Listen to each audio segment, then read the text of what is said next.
Hey everybody, and welcome back to the channel. So today we're going to be talking about different sound sets we can use in Dorico and why we might choose one over the other. I'm going to be comparing a multitude of different sound sets here to kind of give you an idea of how you can best spend your money and where you think you're going to get the most bang for your buck. Now, it's true, we could all spend thousands of dollars on sound sets and everything, and some don't work as well as others, especially in the notation realm. Some of these are really only designed to be used with a live MIDI instrument or in a DAW kind of style playback. So without further ado, let's do a little comparison with Playback here in Dorico. Now, today we're going to be talking about wind and jazz instruments, specifically saxes, trumpets, trombones, and some rhythm section as well.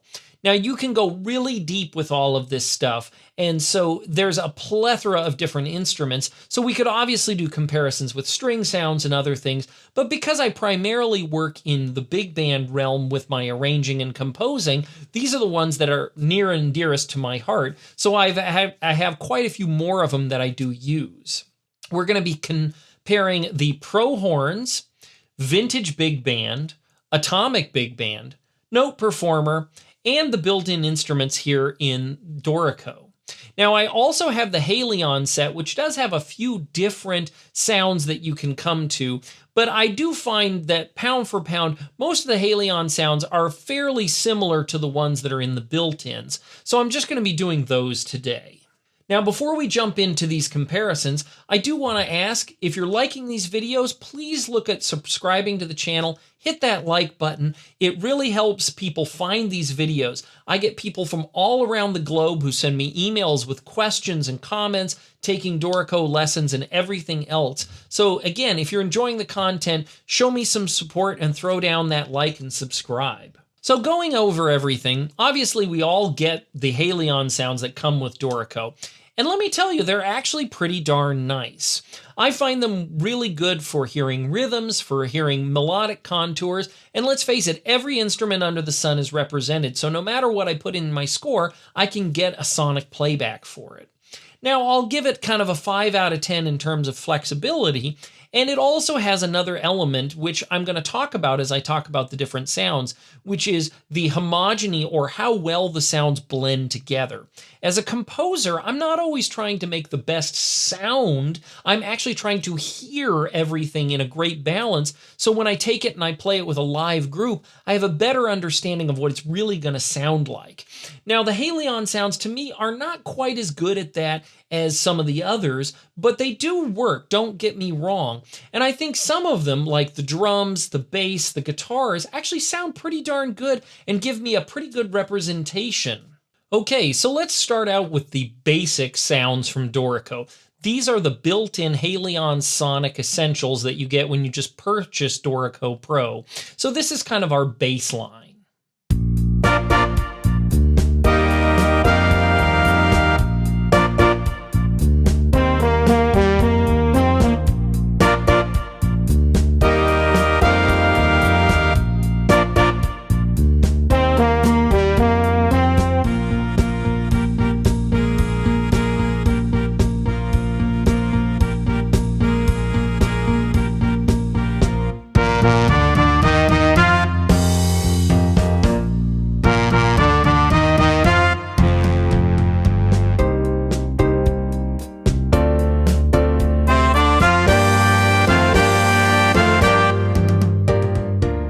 Okay, so from my perspective, the Halion Sonic sounds are actually not that bad. Realistically, they're pretty usable as a composer for hearing what I'm going to hear, but like many of these sounds, you're going to notice there's some instruments that are better than others. For example, the drum sound is pretty darn usable. It's just a little bit dry. It doesn't have a lot of pop to it.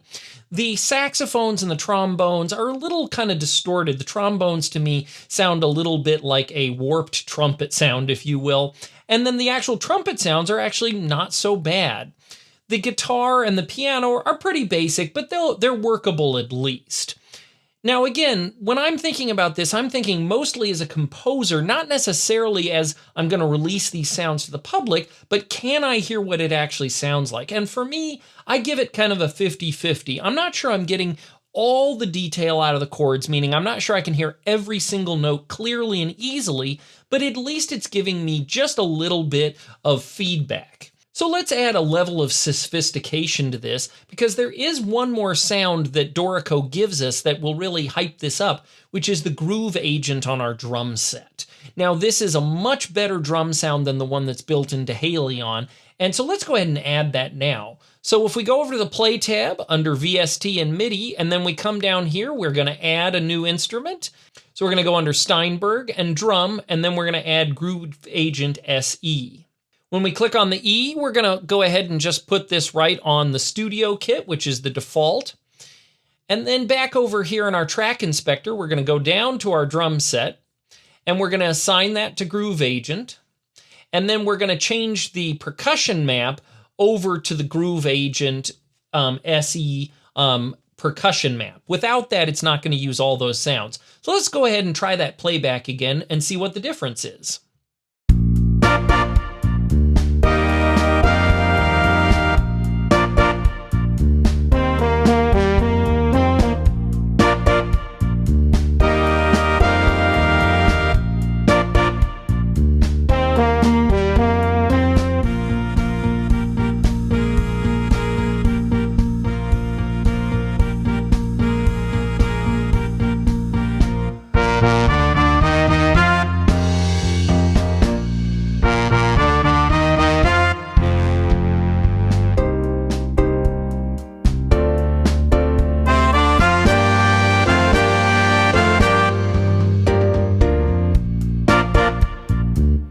Now you can hear there's a lot more depth to the Groove Agent drum set. It's got a lot more punch, and it has more of that like classic recording studio sound drum kit. So it's obviously an improvement for us, and it's definitely worth the while. Now, this piece doesn't have a lot of piano, but do remember Dorico does give you the Raven piano as well as the Halion Sonic Sounds and a few others. So if you really do have a piano heavy one, you could add that to add a little bit more depth to your piano part as well. So let's go ahead and flip over to my favorite kind of default, which is NotePerformer. Okay, now NotePerformer is one of my favorite as a composer sound sets to work with. On average, I think the sounds are really good. It works really well, it loads really fast, and it's completely integrated into Dorico, with the exception that we are going to have to use the mixer that's built into NotePerformer rather than using each of the track sliders to get the kind of sounds we're looking for. Now, this is not necessarily the most convenient, but in terms of just hearing the sound of your playback, it goes a long way in improving the sound, in my opinion. But let's see how you think about it.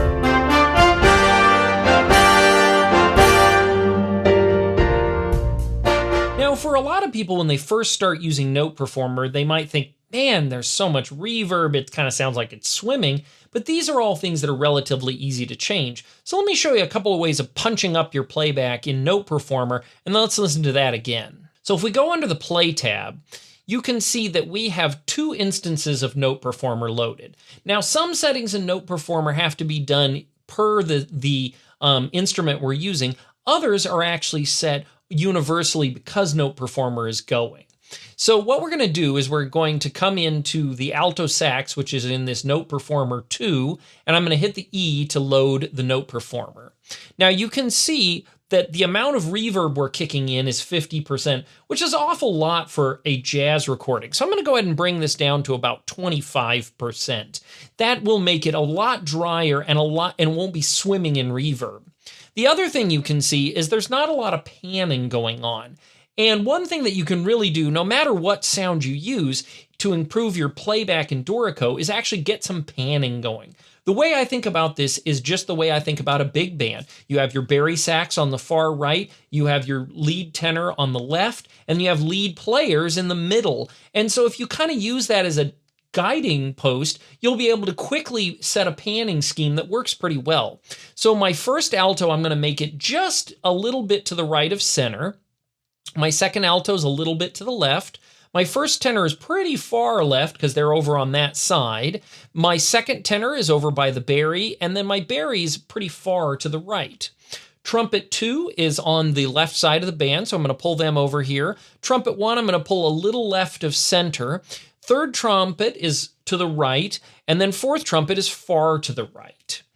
Now, I like to actually reverse the trombones just a little bit because I think it actually makes the sound kind of blend a little bit better. So what I'm going to do is I'm going to actually pull the second trombone pretty darn far to the left, but the first trombone, I'm actually going to leave them to the right of center, unlike the first trumpet and the first alto, which I have to the left. It just helps that sound poke through a little bit. Third trombone, obviously to the right. And then actually with the trombone 4, so it doesn't blend in too much with the bari, I'm actually going to go far left with that sound. Again, I'm just trying to make sure that I can hear that sound distinctly so it's not getting covered up by another similar sound.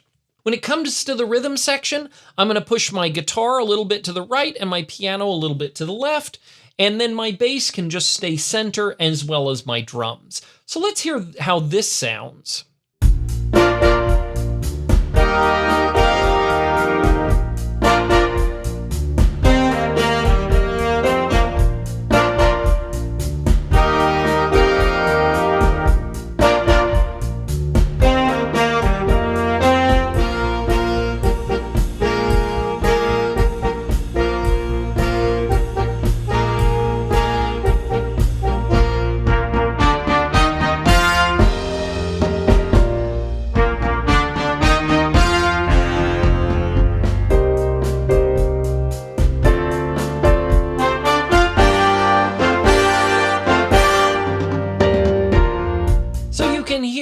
It's a lot drier and it sounds a lot richer now. Now, one of the things I love about NotePerformer is the really great instrument balance. I really feel like I hear the ensemble much closer to when I'm standing in front of an actual big band. So as a composer, I really like this sound set. And when I first got it several years ago, it really blew me away how much easier it was to actually tell what the chords in my composition sounded like compared to using the standard instruments in Finale or in Dorico, because I could really hear them much better in balance. And like I said, it really improved my overall feeling of how the piece was going to go. And the translation was better when I gave it to real people because it sounded an awful lot more like I wanted it to.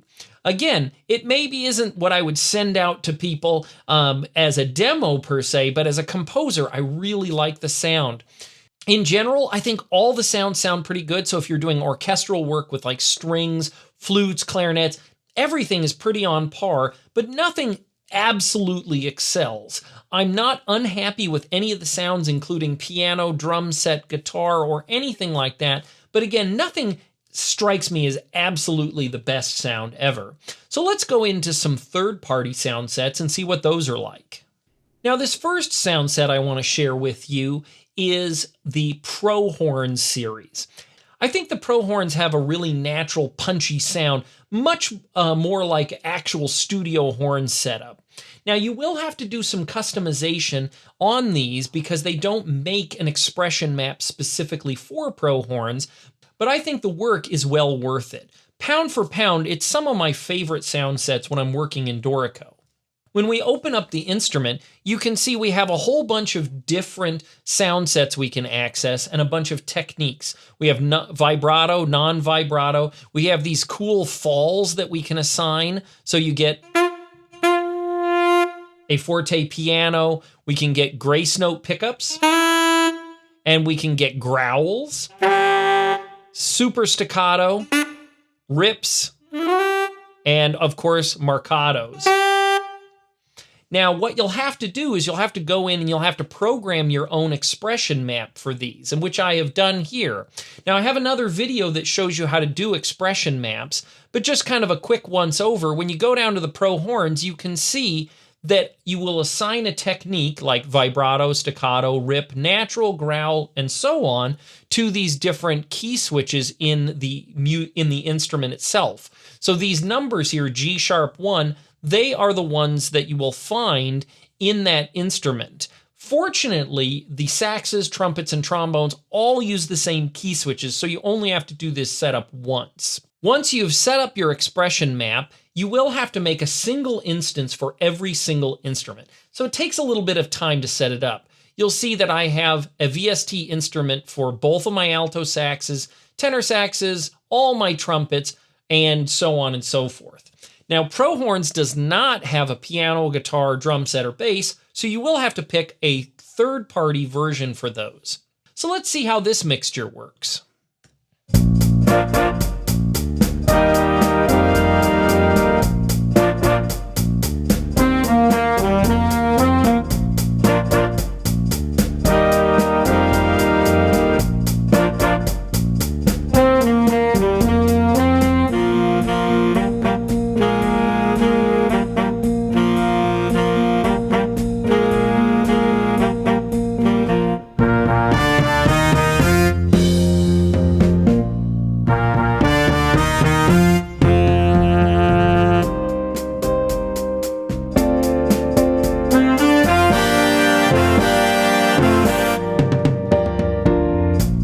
So you can hear the big difference between the Pro horns and the built-in Steinberg sounds, as well as in the NotePerformer, is that really hard marcato that it's able to get.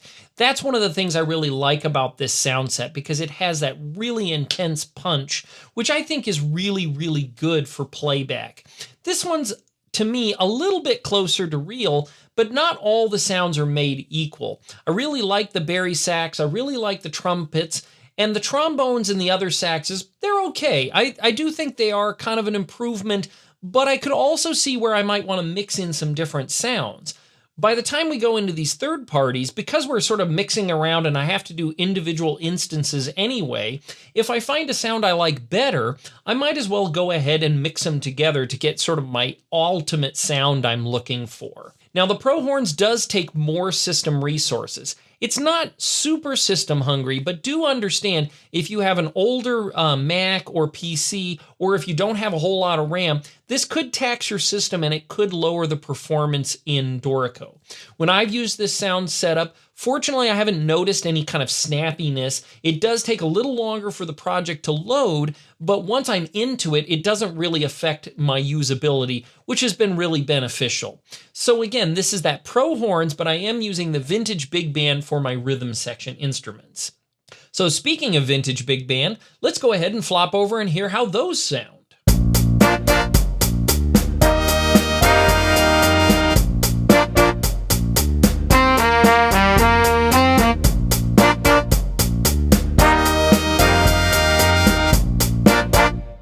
Now, one big advantage of the Vintage Big Band sounds is it does come with everything. You're going to get rhythm section parts, as well as all the horns you need for a traditional big band.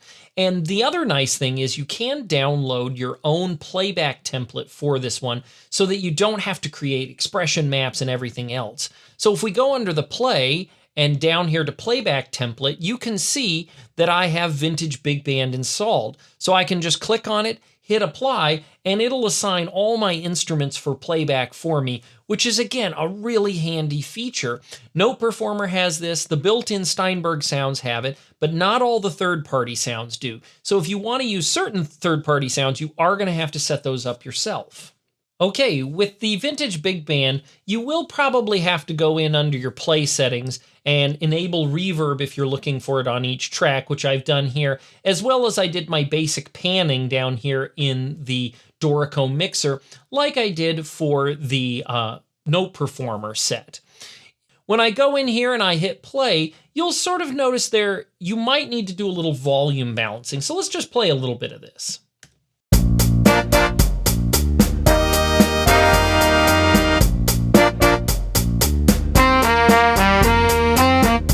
can hear in the vintage big band, the lead trumpet part definitely has a little bit of that screamy quality, which is pretty darn nice because it makes it sound like sort of an older style original big band, but it's a little bit out of balance. And I typically find on this one that I have to come in here and turn down my trombones a fair amount because for some reason they sort of overbalance during playback. I also find I need to add just a little bit more saxophone sound. They kind of get buried in the mix there. So let's try that with just that little bit of change, as well as I'm going to turn down the drum set just a little bit.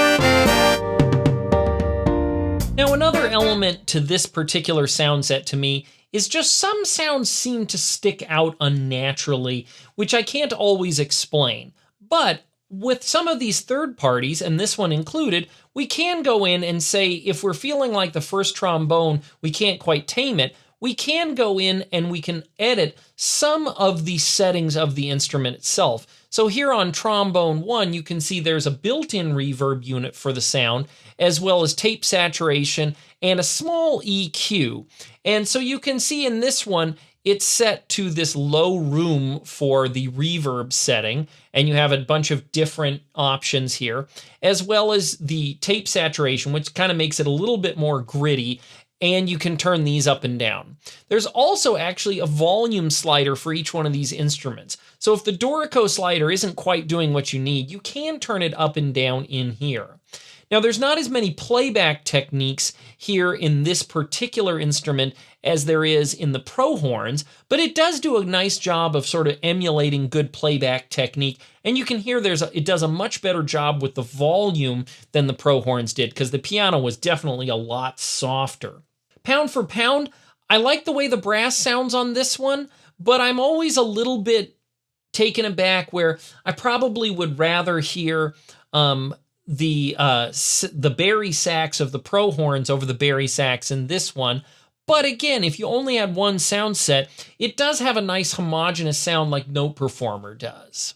There are a couple of extra sounds here in the vintage big band. So if we click on, for example, the trombone, you can see I can choose between trombone 1, trombone 2, which is their ballad sound, which kind of gives a gentler feel.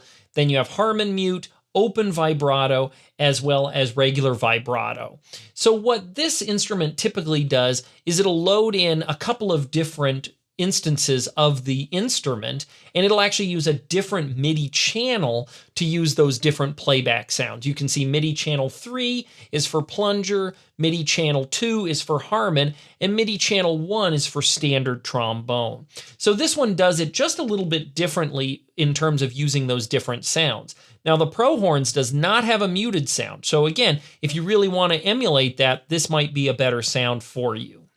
Okay, now that we've checked out the vintage big band, let's go ahead and try another popular one, which is the atomic big band sound set. Now, our next sound set, the atomic big band, is price-wise the most expensive, as well as being the largest to load into memory.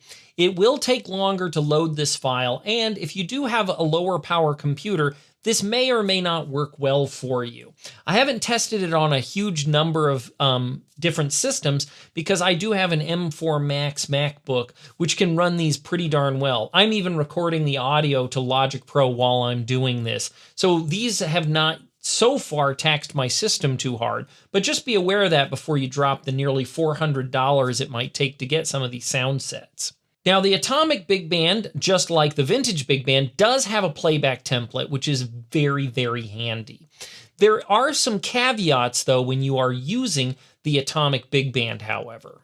When I first got the Atomic Big Band, I didn't realize that it did not use its own percussion set built into it. It's just the horns. Now, this is not necessarily a problem, but one of the features they advertise with the Atomic Big Band is this look ahead feature where the software will actually take in your music and do more processing to try and get a more natural playback sound. But it causes a delay in playback. Fortunately, you can use the instrument without that feature, but just be aware if you are going to use that enhanced playback feature, you will have to get something to make it line up properly, because by default, if you just throw on a drum set, you might think, well, why are the horns so far behind the beat? Now you can see on the Atomic Big Band, it is a multi-channel instrument. So you can see it only has to load 2 instances instead of 1 at a time like the Pro horns and the Vintage Big Band had to. So if I click on the E here, you can see this one's actually loading in Contact Player 8 rather than Contact Player 6. So with Atomic Big Band loaded, you can see there's a whole host of playback techniques available to us. We have the staccato, we have staccatissimo, we have tongued, we have forte piano, we have the half-step trills, whole-step trills, we have falls of various types, we have scoops, and a whole bunch of different playback techniques we can access. So if you're really looking to up your playback game and make it as natural as possible, these are some of the things you get from these more advanced instrument sets. Now you can see if I flick on the Smart Delay feature, which is this key switch up here with that 6 on it, you can see how long it takes to play one note if I just hit it. It's quite a while, right? And so that's what I was talking about. If you don't have a rhythm section instrument loaded in Contact Player, it can really bog down your playback. So I'm gonna go ahead and turn that off for right now. Okay, so there's a couple of things to note with the Atomic Big Band set. One of which is it really does matter which expression map you have assigned. When you go ahead and you load up the Atomic Big Band, you are going to want to make sure that the trombones are all going to the trombone expression map, trumpets are going to the trumpet expression map, and saxes are going to the sax, and the bari sax one is actually different. Now, what I've done is I've actually sent all 5 saxes to the one channel. So they're all coming out, which also brings up another important point. So in this Contact Player 3, I have my sax section that you can see here. Now, one of the nice things is there's this thing, you can pick them by instrument, but they also have these combined sets that come with Atomic Big Band, so you can just load all 5 saxes at once. But I am going to go in here, and you can see that I set my panning, because this is going to act as my pan, since everything's going to come through one channel in the Dorico mixer. And that's really going to improve your sound when you do that. Now, if you do need to turn up your lead part a little bit, you can always adjust the volume just a little bit here. So I'm going to turn up my lead alto just a smidge there. I have 3 different instances of Atomic Big Band, one for saxes, one for trumpets, and one for trombones. And it's the same story. I just need to make sure all the trumpets are running through the trumpet and all the trombones are running through the trombones. For the piano, the guitar, and the bass, I'm just using the built-in Dorico sounds because they're pretty good, but I did go ahead and enable Groove Agent for my drum set. So let's go ahead and hear how this sounds.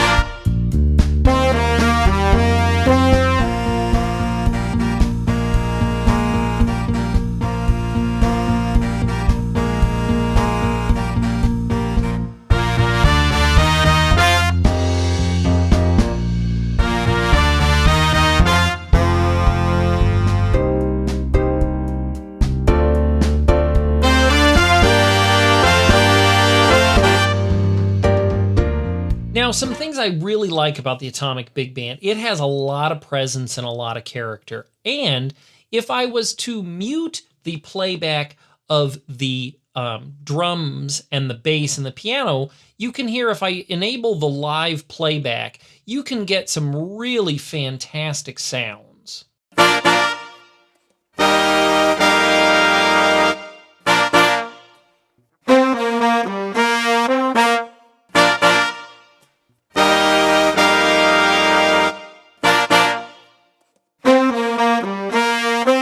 Now the depth is really, really cool, but you probably saw in the video, I'm not doing that as a mistake. It's almost an entire measure behind in the playback, which is why you can't just use this with any old rhythm section. You do have to make sure that you either have a drum, bass, guitar, piano, etc. from the same company with that same smart delay feature, or you build that in to make sure that they are lined up. Now in another video, I'll show you how to sync this stuff up, but you will hear that does add a lot of meat to your recording. Now some drawbacks to this. It is a much more intensive thing on your system. It takes a lot more memory to load this up, and it does take a little more finesse.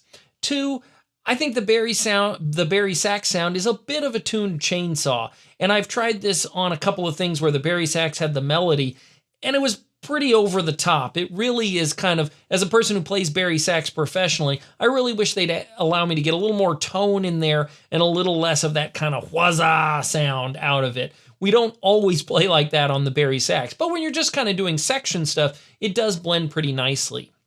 I also think you get a really thick sound, and it's a really good representation. Much like NotePerformer, it's very good at balancing itself. There is a little bit of that kind of sticking out thing, but especially if you pan everything, it really does make the playback sound really nice and really full. Obviously, this is the most expensive of all of these sound sets, but again, if you're going for hyper-realistic, this one may be the closest. What do you guys think?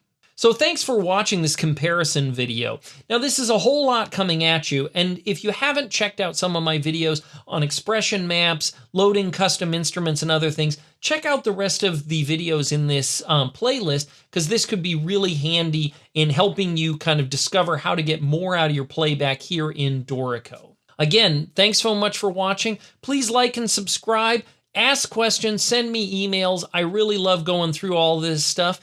And again, thanks so much for watching, and I'll catch you next time.